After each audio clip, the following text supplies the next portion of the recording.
तो ब्रेक के बाद एक बार फिर स्वागत है आपका। जो कहूंगा सच कहूंगा और डंके की चोट पर कहूंगा। झारखंड समेत पूर्वी भारत के 4 राज्यों में नक्सली आने वाले 15 दिन में कोई बड़ी वारदात अंजाम दे सकते हैं। केंद्रीय गृह मंत्रालय ने इसकी आशंका व्यक्त की है। नक्सलियों को पिछले दिनों संयुक्त कार्रवाई में बड़ा नुकसान उठाना पड़ा था। ऐसे में नक्सली अपना अस्तित्व जताने की कोशिश कर सकते हैं, तो पुलिस के लिए ये एक अलर्ट का समय है। एक छोटी सी रिपोर्ट है, पहले रिपोर्ट देख लीजिए। सावधान, नक्सली दे सकते हैं बड़ी वारदात को अंजाम। केंद्रीय गृह मंत्रालय ने जताई आशंका, झारखंड को भी किया अलर्ट। आने वाले 15 दिनों में भाकपा माओवादी विचारधारा के नक्सली झारखंड, बिहार, पश्चिम बंगाल और ओडिशा में किसी बड़ी वारदात को अंजाम दे सकते हैं। केंद्रीय गृह मंत्रालय ने इसकी आशंका जाहिर की है। सूत्रों के अनुसार इस सिलसिले में पूर्वोत्तर भारत पुलिस कोऑर्डिनेशन कमेटी के पदाधिकारियों की एक बैठक भी गृह मंत्रालय में आयोजित की गई। बीएसएफ के अलावा सीआरपीएफ और संबंधित राज्यों को सचेत कर दिया गया है। झारखंड पुलिस, झारखंड में कार्यरत सभी बल, सीआरपीएफ, एसएसबी, सभी एजेंसीज लगातार इस मामले में सतर्कता बरतते हुए अपनी कार्रवाई कर रहे हैं। और इसमें जो चिन्हित जो तत्व है और जो खासकर हमारे जो खासकर सेंसिटिव पॉकेट्स है जिसमें अभी भी संगठन की उपस्थिति है, उनमें लगातार अभियान भी चलाए जा रहे हैं। इनके जो फ्रंटल ऑर्गेनाइजेशंस है उनके खिलाफ कार्रवाई की जा रही है, सपोर्टर्स के खिलाफ कार्रवाई की जा रही है। झारखंड में इन दिनों पंचायती चुनाव की गतिविधियां चल रही है, जिसे लेकर नक्सली व्यवधान पैदा ना करे, इसके लिए भी रणनीति तैयार की गई है। खुफिया विभाग को सतर्क कर दिया गया है और नक्सली समर्थकों और नक्सल प्रभावित क्षेत्रों में तैनात अर्धसैनिक बलों और पुलिस को अलर्ट पर रखा गया है। तो है खासकर चूंकि पंचायत चुनाव या चुनाव में उग्रवादी संगठनों के द्वारा ऐसे प्रयास किए जाते हैं कि इस प्रोसेस को बाधित किया जाए, तो हमारी विशेष रूप से सतर्कता बरती जा रही है और सभी जो फील्ड कमांडर्स हैं उनको इस संबंध में विशेष दिशा निर्देश भी दिए गए हैं। पिछले 6 महीनों में झारखंड में पुलिस नक्सली मुठभेड़ में नक्सलियों को बहुत नुकसान उठाना पड़ा है। भारी मात्रा में हथियार, गोला बारूद और नक्सलियों की लाशें ढेर हुई है और कई बड़े नक्सली नेताओं ने सरेंडर भी किया है। कई नेता पकड़े भी गए हैं। हालांकि ऐसी धमकियां कई बार गलत भी साबित हुई है, लेकिन फिर भी अलर्ट पर रहना जरूरी है। न्यूज़ 11 भारत के लिए कैमरा पर्सन दीपक के साथ शहनवाज अख्तर की रिपोर्ट। और हमारे साथ सहयोगी इमरान जुड़े हुए हैं। मैं सीधा रुख करता हूं इमरान का। इमरान, घाव जब सूखने लगता है तो कहते हैं कि उसमें खुजली उठती है। फिलहाल झारखंड में नक्सलवाद की स्थिति तो यही है। एक घाव था, ऑपरेशन डबल बुल ने उस घाव को बिल्कुल एकदम क्लीन कर दिया, सैनिटाइज कर दिया, लेकिन अब वो घाव सूखने से पहले थोड़ी खुजली तो करेगा। गृह मंत्रालय का जो रिपोर्ट है, जो अलर्ट है, वो तो यही कह रहा है कि नक्सली एक बड़ा वारदात को अंजाम देने की कोशिश कर सकते हैं, तो पुलिस को तो अलर्ट रहना चाहिए। और अभी हम आईजी अभियान को सुन रहे थे, वो कह रहे हैं कि हम तो अलर्ट हैं। इमरान,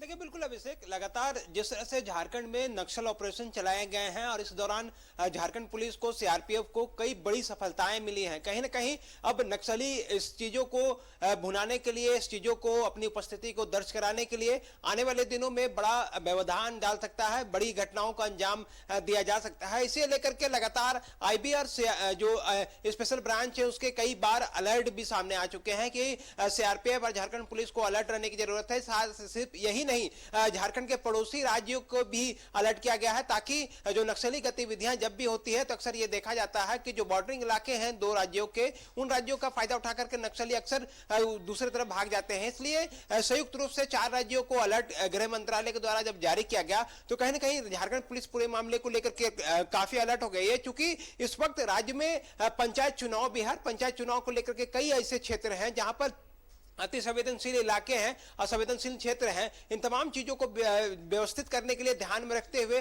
पुलिस मुख्यालय ने सभी एसपी को अलर्ट किया है। अलर्ट में साफ शब्दों में निर्देशित किया गया है कि पंचायत चुनाव को मद्देनजर लगातार सेंसिटिव जो पॉकेट्स हैं उन तमाम जगहों पर लगातार निगरानी रखी जाए और ऐसे संगठन, चाहे वो जेजेएमपी हो, पीएलएफआई हो या फिर भाकपा माओवादी हो या फिर दूसरे उग्रवादी और जो माओवादी संगठन है, इन तमाम लोगों पर कड़ी निगरानी रखने की जरूरत है। साथ ही वैसे स्थल जहां पर लगातार नक्सली गतिविधियां देखने के लिए मिलती है, चाहे वो बूढ़ा पहाड़ हो, लातेहार का इलाका हो, खूंटी का इलाका हो, रांची का तमाड़ा बुंडू का इलाका हो, इन तमाम जगहों पर लगातार जो है झारखंड पुलिस पैनी नजर रख रही है। गिरिडीह का इलाका हो, इन तमाम जगहों पर जो है जो विशेष निगरानी रखी जा रही है। तो कहीं ना कहीं गृह मंत्रालय का अलर्ट भी इसी बात को बताता है कि आने वाले जो दिन है वो काफी इंपॉर्टेंट है झारखंड सहित झारखंड के पड़ोसी राज्यों के, इसलिए इस दौरान काफी अलर्ट रहने की जरूरत है ताकि कोई बड़ी घटना अगर नक्सली अंजाम देने की फिराक में रहे तो बड़ा नुकसान जो है वो झारखंड पुलिस को ना हो, क्योंकि पिछले दिनों झारखंड पुलिस ने एक से बढ़कर एक कई सफलताएं हासिल की हैं। नक्सली संगठन के जो कमर है उसको तोड़ने का काम किया है। तो इन सारी चीजों को ध्यान में रखते हुए झारखंड पुलिस ने भी अपनी जो कमर है वो कस रखी है और आने वाले दिनों में उम्मीद है कि जो भाकपा माओवादी हैं या फिर जेजेएमपी हैं, पीएलएफआई हो, इन तमाम संगठनों के जो कमर है वो तोड़ने का जिस तरह से काम किया गया है, अब आने वाले दिनों में इस पर और भी लगाम लगेगा। और इनके इस तरह के जो अलर्ट है अभिषेक, ये पहली बार नहीं है कि पहली बार इस तरह के अलर्ट जारी किए गए। समय समय पर गृह मंत्रालय हो, आईबी हो या फिर स्पेशल ब्रांच हो या पुलिस का अपनी खुफिया तंत्र हो, इस तरह का अलर्ट लगातार पुलिस मुख्यालय को मिलता रहा है और मिलता ही रहता है। इस दौरान ही जो अलर्टनेस की जो पुख्ता जानकारी जब भी पुलिस को मिलती है उसी पर जब काम किया जाता है तो झारखंड पुलिस या फिर सीआरपीएफ को बड़ी सफलताएं मिलती हैं। तो उम्मीद है ये अलर्ट से ना सिर्फ सतर्कता बरती जा रही है, आने वाले दिनों में नक्सलियों के खिलाफ और व्यापक तरीके से अभियान चलाया जा रहा है, जिसका असर ये होगा कि जो नक्सली संगठन अपने मंसूबों को कामयाब करने की कोशिश करेंगे उन तमाम लोगों पर कार्रवाई होगी और कार्रवाई का अंजाम यह होगा कि झारखंड पुलिस सीआरपीएफ सहित अन्य राज्यों के पुलिस को बड़ी सफलताएं भी मिल सकती है। तो एक अलर्ट जारी किया गया, इस अलर्ट के मद्देनजर ही ये सारी चीजें को व्यवस्थित की जा रही है। जी अभिषेक। बिल्कुल बिल्कुल इमरान, कुल मिलाकर के देखिए इतना तो तय है कि ऑपरेशन डबल बुल ने नक्सलियों की कमर तोड़ दी। कम से कम इतना तो साफ हो गया कि लातेहार लोहरदगा का जो इलाका है उस इलाके में जो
like and share videos, subscribe करें हमारा चैनल और प्रेस करें बेल आइकॉन। न्यूज़ 11 भारत, सच है तो दिखेगा।